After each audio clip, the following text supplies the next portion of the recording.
присъствие аз отново съм тук и ще готвя за вас. Днес съм ви подготвила нещо сладичко и това е бисквитено руло с шоколадова глазура. Нямам търпение, нека да започваме. Продуктите, които ще използваме са 300 грама бисквити, 100 грама орехи, 1 банан, 100 грама захар, 350 мл прясно мляко, 45 грама какао, 1 портокал.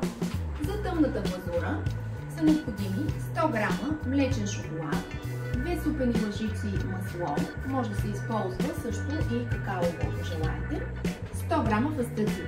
За бялата глазура по същия начин 100 грама бял шоколад и 2 лъжици кокосово или краве масло. Като за начало начупваме бисквитите в купа. Трябва да са по-едри парчетата. След което в подходящ съд смесваме млякото, какаото и захарта.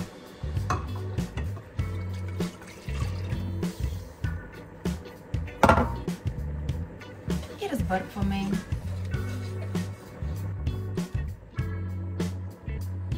Докато чакаме сместа да заври, ще си натрошим малко орехи.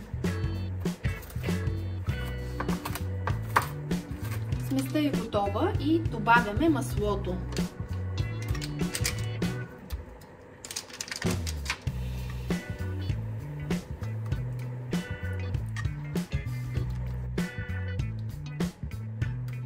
Вече е разтопено и добавяме орехите.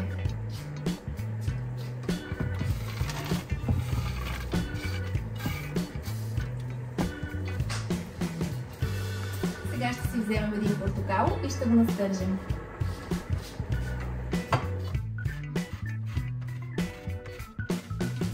Добавяме портокала към вече готовата смес.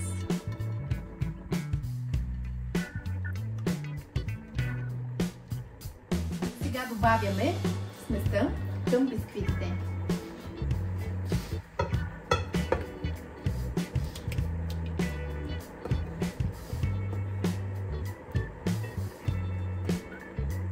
Разбъркваме добре, докато се смесят хубаво всички съставки. Изсипваме сместа върху хартия за печене и ще оформим правоъгълник.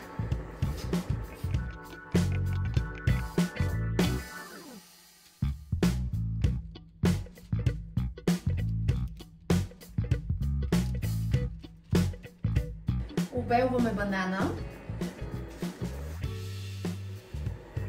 и го поставяме в началото. След което започваме да завиваме рулото.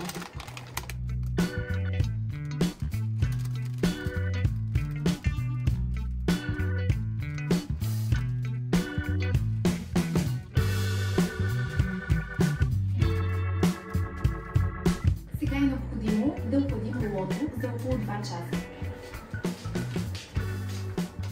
Докато чакаме рулото да се охлади, ще си направим двете глазури. Натрошаваме шоколада и поставяме 2 лъжици масло. Аз лично за по-бързо ще използвам микроволнова, но вие може да го разтопите и на парна баня.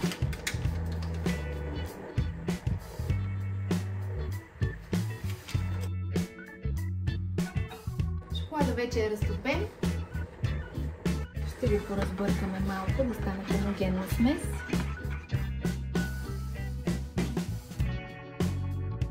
Следва да се натрошат фастъците, да се прибавят към шоколада.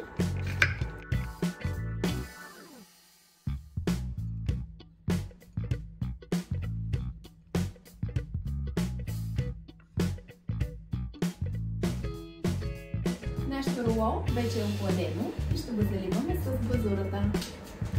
Първо ще започнем с заливането на рулото с глазурата от кафявия шоколад. За целта трябва да се нарежем ленти с дебелина около 2 см.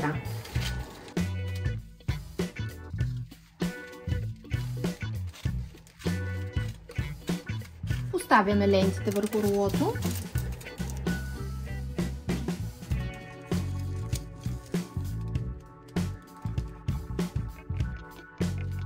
Нанасяме глазурата.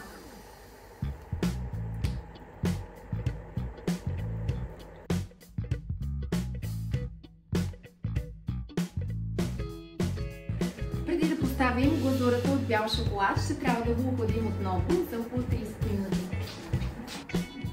Премахваме хартиите.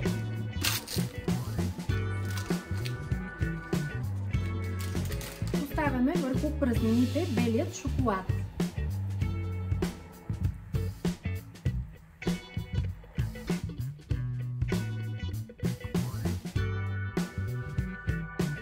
Охлаждаме рулото за последно, след което ще го изядем.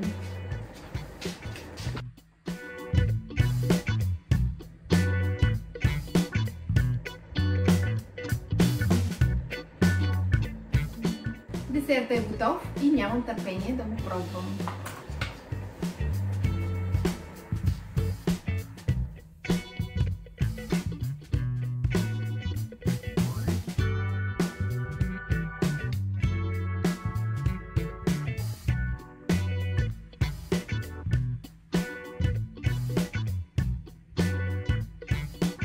Опитайте това вкусно предложение. Благодаря ви, че бяхте с мен и да ви е сладко!